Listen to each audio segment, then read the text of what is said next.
Hi, ഞാനൊരു കാര്യം പറയാൻ വേണ്ടിയിട്ടാണ് നിങ്ങളുടെ അടുത്ത് വന്നിരിക്കുന്നത്. ഒരു നിരീശ്വരവാദിയും ഒരു വിശ്വാസിയും തമ്മിലൊരു സംവാദം നടക്കുകയുണ്ടായി. അതിൽ നിരീശ്വരവാദി പറഞ്ഞത് ദൈവമില്ല, എന്തെന്നാൽ ദൈവമുണ്ടെങ്കിൽ എത്രയോ അപകടങ്ങൾ കൊച്ചു കുഞ്ഞുങ്ങൾക്ക് സംഭവിക്കുന്നു, അവരെന്ത് തെറ്റ് ചെയ്തിട്ടാണ് എന്ന് ചോദിക്കുകയും ദൈവവിശ്വാസിയായിട്ടുള്ളവർ അതിന് എന്തൊക്കെയോ മറുപടി പറഞ്ഞു. പക്ഷേ അത് അയാൾക്ക് തൃപ്തിയായിട്ട് വന്നില്ല.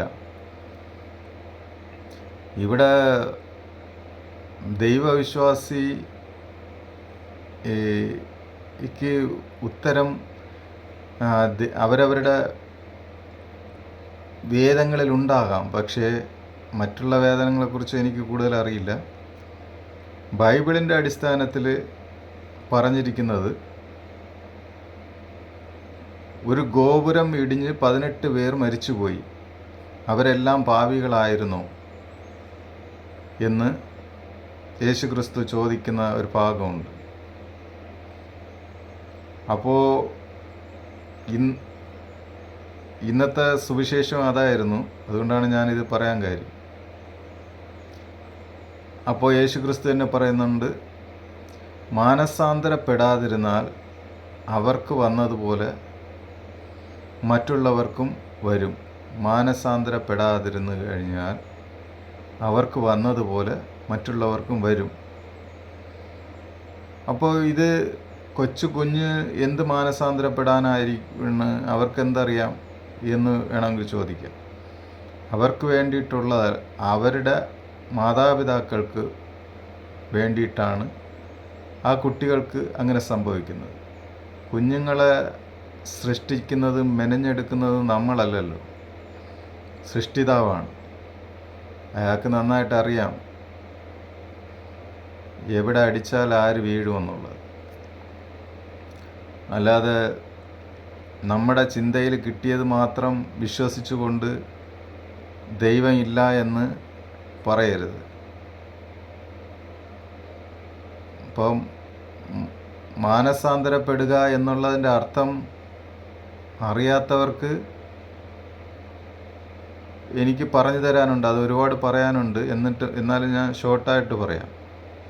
നമ്മുടെ ജനിക്കുമ്പോഴുള്ള സ്വഭാവത്തിൽ തന്നെ പിടിച്ചു വെച്ചുകൊണ്ട് വളർന്നു വരുന്ന കുറേ മനുഷ്യരുണ്ട്. ചില മനുഷ്യർ അവരുടെ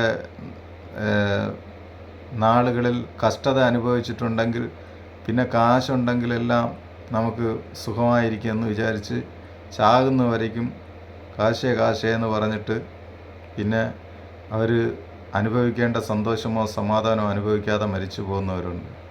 അതൊക്കെ മാനസാന്തരം ഇല്ലാത്തവരുൾപ്പെടും. അതുപോലെ പിന്നെ ഒരുപാട് കാര്യങ്ങൾ ഇതിലുണ്ട്.